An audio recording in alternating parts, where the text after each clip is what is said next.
Ce qu'on va voir comme plan de cette capsule, c'est un rappel des principaux fondements en évaluation.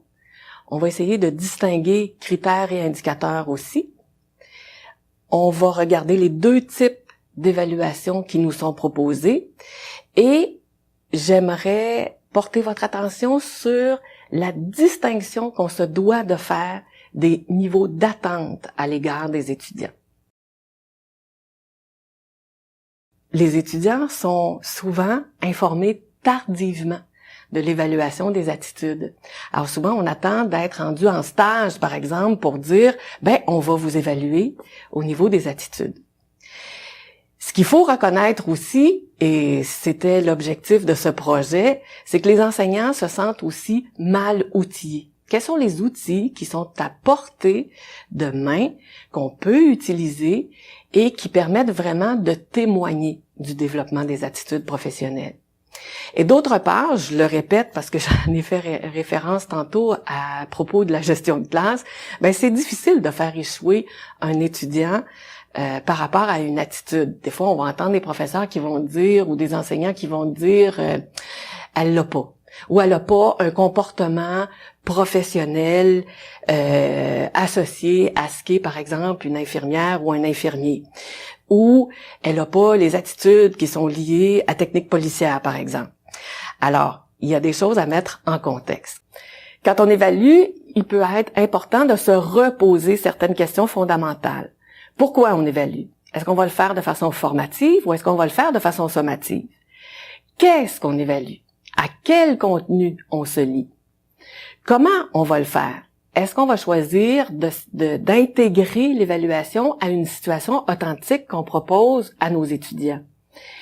Qui va évaluer? Selon que vous proposez une auto-évaluation ou une évaluation par les pairs, alors différents acteurs peuvent, je dirais, jouer ce rôle d'évaluateur. Et quand est-ce qu'on va le faire? Parce qu'on ne peut pas mettre sous tension des étudiants tout au long d'un cours. Alors, il faut que ce soit identifié formellement. Ce qui est intéressant quand on parle des attitudes, c'est que, au fond, l'attitude devient un critère d'évaluation et le comportement, donc l'indicateur que vous aviez, qui était associé à l'attitude, va être cette qualité que l'on recherche. Alors, évidemment, c'est aidant parce que si vous avez, par exemple, des grilles d'analyse descriptive, vous allez donc ajouter un critère qui sera, par exemple, le sens de l'organisation. Et dans les tableaux que vous allez faire, vous allez décrire ou vous allez moduler ce comportement que vous avez déjà identifié, qui s'appelle l'indicateur. Alors, revenons sur le concept d'évaluation formative. Quand on parle d'une évaluation formative, on parle d'un processus qui est continu et qui va permettre à l'étudiant de pouvoir progresser, parce que on essaie de lui faire voir ce qu'il sait, où il en est dans son processus. Et vous savez très bien que au niveau de l'évaluation formative, il peut y avoir l'étudiant, il peut y avoir les pairs, et il peut y avoir vous qui intervient dans ce processus.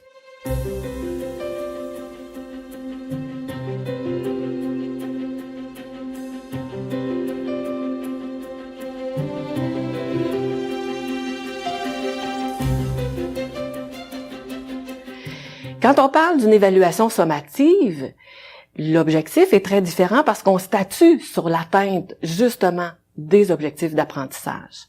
Alors, c'est souvent à la fin d'un ensemble ou d'un volet, on propose à l'étudiant une activité d'évaluation sommative. Donc, c'est au terme d'un module, d'un cours, d'un programme, peu importe. Dans les derniers éléments que j'aimerais vous présenter, c'est l'idée de garder en tête qu'on ne peut pas demander aux étudiants un niveau comparable en début de formation et en fin de formation. Vous avez comme préoccupation d'amener les étudiants le plus près possible du marché du travail. Mais en même temps, il faut réaliser qu'on est dans une institution scolaire et qu'il y a une progression à aller chercher. Ces éléments de distinction m'apparaissent importants quand on parle d'un stagiaire et quand on parle d'un professionnel. On dit qu'un stagiaire est novice au début de sa formation et débutant à la fin de sa formation.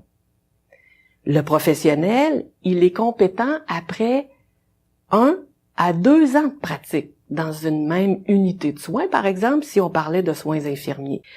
Le professionnel, il est performant après 3 à 5 ans de pratique et il est expert après 5 ans. Je vous demande juste de penser à votre propre parcours et il y a de fortes chances que vous arriviez sans doute approximativement à ces échelons ou ces unités là temporelles. Pour vous donner un exemple plus précis, vous avez sous les yeux un diapo qui présente les 3 années d'un programme qui s'appelle Technique d'orthèse visuelle et les attentes que l'on a par rapport à certaines attitudes, celle-ci est la communication. Alors, on ne peut pas attendre d'un étudiant à la fin de la première année ce qu'on attendra de ce même étudiant à la fin d'une 3e année.